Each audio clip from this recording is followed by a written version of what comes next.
Bonjour à tous, bienvenue dans Cult & Click pour une nouvelle vidéo, Star Wars. Pourquoi Star Wars? Parce qu'il y a eu une grosse info, une surprise. Il va y avoir un film, The Mandalorian and Grogu. Din Djarin et Din Grogu vont arriver sur grand écran et on va vous en parler. Il n'y a pas que ça, d'ailleurs, comme annonce Star Wars qui est... Donc l'annonce est tombée le 9 janvier, ils n'avaient pas prévenu. Vraie surprise. On va vous en parler avec l'ami Greg. Salut mon cher Greg. Salut mon cher Kerr, eh bien oui, la grosse news de la semaine, c'est l'arrivée de Grogu et Mando, ou plutôt Mando et Grogu, comme l'est le titre du film, au cinéma. Et du coup, on s'est dit que ce serait pas mal de faire un petit point, de refaire un petit point, donc on va rappeler des choses. Et alors du coup, les news. Et comme le disait Kerr, le film qui s'appelle Mando et Grogu a été annoncé, et il s'ajoute aux 3 précédents films qui restent. 3, mais alors pourquoi est-ce qu'il y en a que 3 ? On le rappelle, il y a eu plein de films qui ont été annoncés puis annulés ou qui ont disparu dans les limbes des méandres de Disney. Et en fait, donc il y avait une trilogie qui avait été annoncée avec les créateurs Game of Thrones annulée, etc., etc. Donc à l'heure actuelle, il reste 4 films. Les 4 films, c'est quoi ? C'est donc le film de James Mangold sur l'origine de la Force, donc qui se passe des millénaires avant les films qu'on a déjà vus. Le deuxième, c'est un film sur Rey Skywalker, puisque du coup, elle a décidé de s'appeler Skywalker. Le troisième film, c'est un film qui sera réalisé par David Filoni et qui sera la fin des séries du Mandoverse. Et potentiellement, ce sera du côté de Ahsoka et de Thrawn, du général Thrawn, que le combat sonnera. Et du coup, Mando et Grogu, l'annonce du film, c'est la grosse news de la semaine. Alors, il y a une autre news dont vous parlera Kerr dans quelques instants, mais donc Mando et Grogu, c'est une grosse news qui est traitée très différemment en fonction des sites. Alors, qu'est-ce qu'on sait, qu'est-ce qu'on ne sait pas, et sur quoi il y a un doute ? On sait que donc le film va entrer en production cette année, donc ce qui paraît incroyable, et il sera à la production justement avec Jon Favreau qui sera réalisateur et producteur. Il y a évidemment Kathleen Kennedy et Dave Filoni qui vont être également à la production. Alors, on avait entendu parler de rumeurs, de tensions entre Favreau et Kathleen Kennedy. Elles sont vraies, elles sont fausses, on ne sait pas. Ce qui est sûr, c'est que le fait qu'ils soient à la production devrait lui donner un peu plus de liberté et de responsabilité sur le Final Cut. On peut être producteur et ne pas l'avoir, mais généralement un producteur a plus de poids que quelqu'un qui n'est que, entre guillemets, réalisateur. En tout cas, aux États-Unis, en France, le système est bien différent. Du coup, la news là-dedans, c'est que ce film part en production tout de suite. Partir en production, donc on récapitule un petit peu comment ça se passe. Il y a une société de production qui dit qu'elle veut des leads. Elle dit à des scénaristes de leur pitcher quelques idées, quelques pages pour voir quelles seraient des bonnes pistes de scénario. Souvent, le marketing met son grain de sel et dit ça, c'est on peut réussir à le vendre, on peut pas réussir à le vendre, on pense que c'est un succès, pas un succès. Et ensuite, le scénariste qui a fait la meilleure lead va être payé pour écrire l'histoire. L'histoire est finalisée après plusieurs versions. Et ensuite, on va partir en pré-production, donc c'est-à-dire qu'on va commencer à réfléchir à quoi vont ressembler les décors, qui vont être le casting, etc. Et production, c'est vraiment le tournage. Donc c'est le moment où tout ça c'est fait, c'est prêt, on se pose plus de questions, on a tous les lieux, on a tous les, on a finalisé en fait vraiment toute cette préparation et plus encore dans le cas de Mando, puisque dans le cas de Mando pendant la série. En fait, les fonds, qui sont donc les trucages, en fait, devaient être préparés avant, puisqu'ils tournaient dans cette fameuse technologie qu'on appelait le volume. Donc, avec tout le décor, les acteurs tournaient dans un décor qui est affiché sur des écrans, un écran gigantesque autour d'eux. Et donc, une annonce de production cette année, c'est incroyable. Et justement, du coup, on voit qu'il y a des sites qui ne retiennent pas les mêmes choses. Alors, on est allé regarder le communiqué de presse. Le communiqué de presse annonce uniquement ce que je viens de vous dire à l'heure où on enregistre. Et il y a des sites, donc par exemple Allociné, Collider, qui eux annoncent que c'est à la place d'une saison 4, ce qui est surprenant parce qu'il y avait des acteurs qui avaient parlé du fait que Favreau était déjà en écriture, qui avait fini des épisodes pour écrire la saison 4. Et de l'autre côté, il y a des sites comme par exemple Deadline ou Comic Book, même si Comic Book cite Deadline, qui eux disent que c'est en plus et que la série serait diffusée avant le film. Ce qui est incroyable parce que du coup, si saison 4 il y a, on évoquait le début d'année pour un tournage, ça voudrait dire qu'ils tournent ça, qu'en même temps ils font la pré-prod et la production du film, donc ce serait vraiment une machine de guerre incroyable qu'il faudrait avoir autour de Mando. Après, c'est évidemment, dans ma tête, un film Star Wars, il n'y en a pas eu depuis 2019, c'est de l'envergure de Rogue One au minimum, quoi. C'est sûr que si c'est un double épisode spécial, on sera tous déçus, quoi. Et donc, du coup, c'est dans ce contexte-là que Mando donc, va avoir une saison 4 ou pas. À l'heure actuelle où on enregistre, on ne peut pas vous le dire. Mais du coup, cet avenir de film me paraît... ce qui est très surprenant, c'est qu'on voit beaucoup d'annonces qui annonçaient que le prochain film allait être Rey. Mais Rey était l'année dernière, donc si on récapitule l'étape où ils en étaient, eux, ils ont annoncé le film alors qu'il n'y aurait pas eu de lead encore. Donc c'était un moment où en fait, ils ont pris l'actrice, ils ont dit on va faire un film avec toi. On va faire la suite des aventures de Rey et puis basta. C'est-à-dire, est-ce que c'est avant, est-ce que c'est après, quel est le scénario qui est validé. Il n'y avait rien du tout, quoi.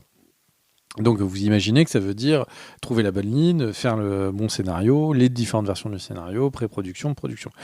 Donc c'est sûr que là, comme ça, avec les informations qu'on a aujourd'hui, c'est sûr qu'il paraît étonnant de supposer que le film de Rey sortirait avant le film de Mando. À moins que les deux sortent tous les deux en 2025, on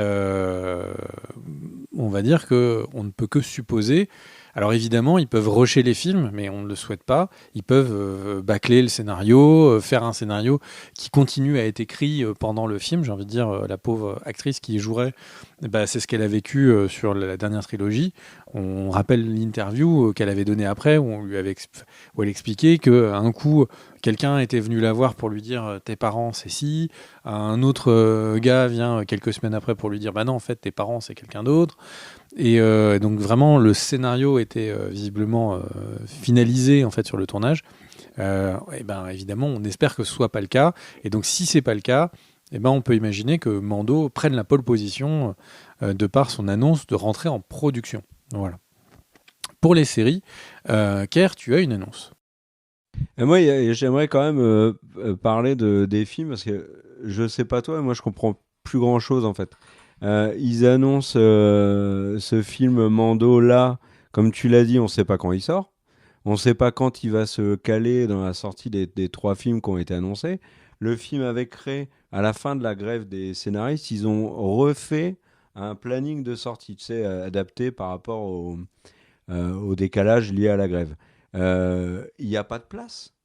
Parce qu'il y a le film à écrire au début 2026, puis ou fin 2026, enfin mi-2026, le film à écrire fin 2026, pour l'instant, hein, ça peut être sujet à report, fin 2026, le Mandoverse, ça veut dire que le film sur Mando et Grogu, il sort forcément avant le film sur le Mandoverse, ce qui serait cohérent. Et par rapport à la news que je vais faire après, il faut aussi que la série que je vais évoquer après arrive avant. Au niveau du planning, moi je comprends rien. Et un autre truc aussi, c'est que le film avec Rey, ça a été aussi annoncé en trilogie. Donc il y a plein de trucs pour moi qui sont très très flous, et dans la communication, et dans les annonces, et dans tout ça. Et alors le truc qui moi me fait marrer, c'est que Filoni là, a été promu numéro 2 et bras droit de Kathleen Kennedy. Et au final, le film de Mando Grogu, il est donné à Favreau, qui, on le sait, était l'âme déjà de Mando sur la première saison, mais on le sentait aussi un petit peu peut-être prendre ses distances. Là, il revient vraiment au cœur du projet. Moi, j'ai trouvé que l'annonce de Favreau à la réalisation était vraiment le truc satisfaisant. Mais tu parles de manque d'informations et du fait que on ne sache pas pour la saison 4. Mais par exemple, on ne sait même pas si Pedro Pascal il sera dans le film, puisqu'il n'a même pas été annoncé dans le communiqué de presse. Donc c'est une annonce qui est étonnante, qui se fait en dehors d'une genre Star Wars Célébration et compagnie.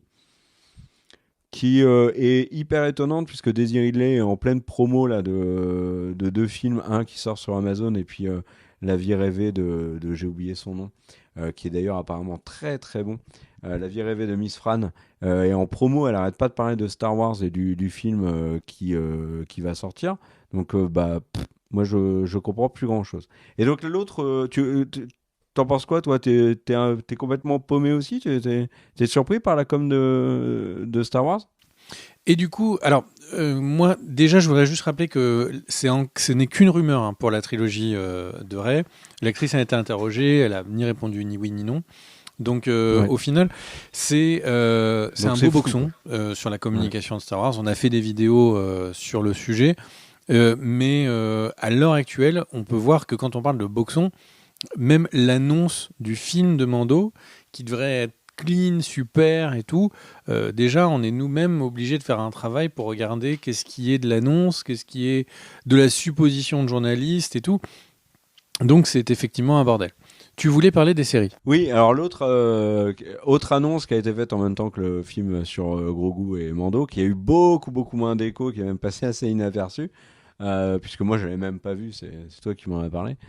C'est l'annonce de la saison 2 d'Ahsoka, qui a été donc officialisée.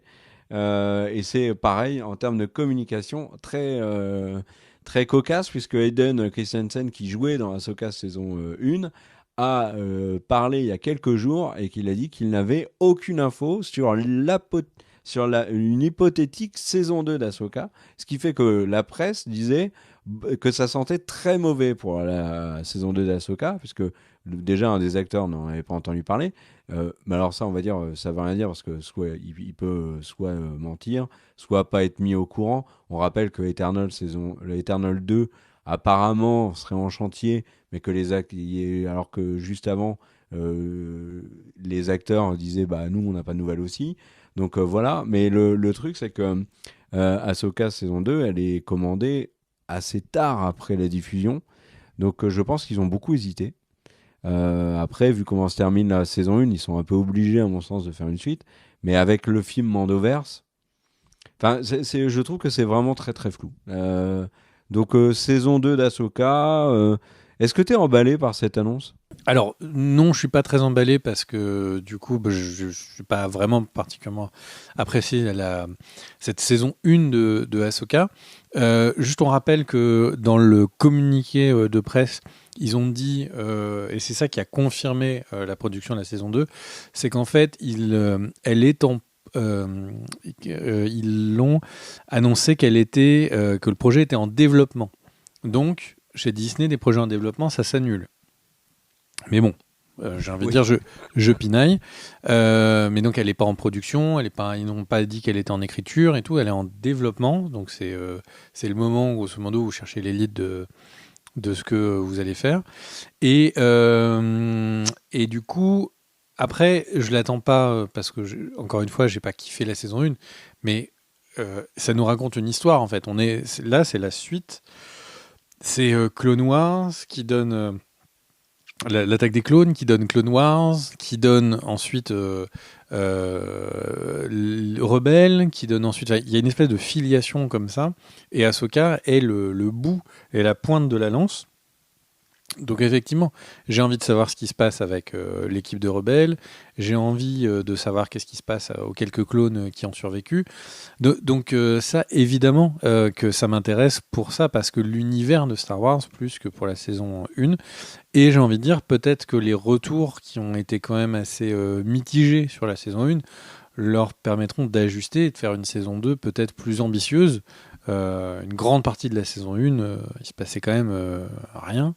Et je rappelle que si on retire toutes les actions de la saison 1 de Ahsoka, en fait, il n'y a quasiment aucune différence. Ce qu'elle essaye enfin, je ne veux pas vous spoiler, mais en gros, si vous retirez le personnage d'Ahsoka, il se passe rien du tout de différent quasiment. Donc c'est quand même assez cocasse. Et puis en plus, ils ont perdu l'acteur qui était censé être la grande révélation de la série, qui jouait le personnage de Bayline, en fait n'est plus, hein, donc c'est bien dommage. Et du coup, donc pour revenir sur les autres séries, on peut rappeler que, alors ce qui est très étonnant, encore une fois, avec cette communication de Star Wars, tout est flou. Mais on a la série The Acolyte, Skeleton Crew, qui sont la saison, qui serait donc la dernière saison de The Bad Batch, potentiellement la saison 2 d'Andor, qui sont censés sortir entre 2024 et 2025. On n'a pas de date. The Acolyte, beaucoup d'annonces la voyaient en 2024. Elle commence à être rassemblée avec les séries qui sont plutôt du côté de 2025.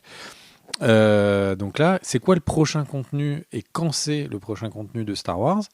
On ne sait pas. C'est-à-dire que on n'a pas de date. C'est très très surprenant.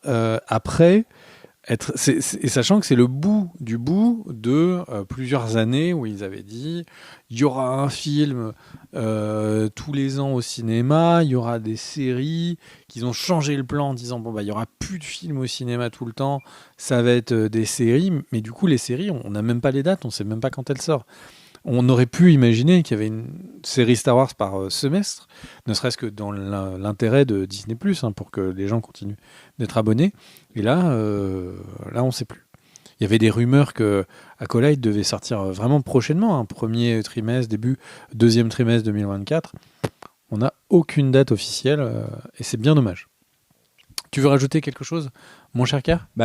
Andor, en tout cas, saison 2 sera pas en 2024, alors qu'initialement, elle était prévue pour 2024. Elle n'est pas sur le planning de sortie de Disney+, qu'a dévoilé Disney+, où ils ont dévoilé les séries Star Wars de 2024 et les séries Marvel de 2024.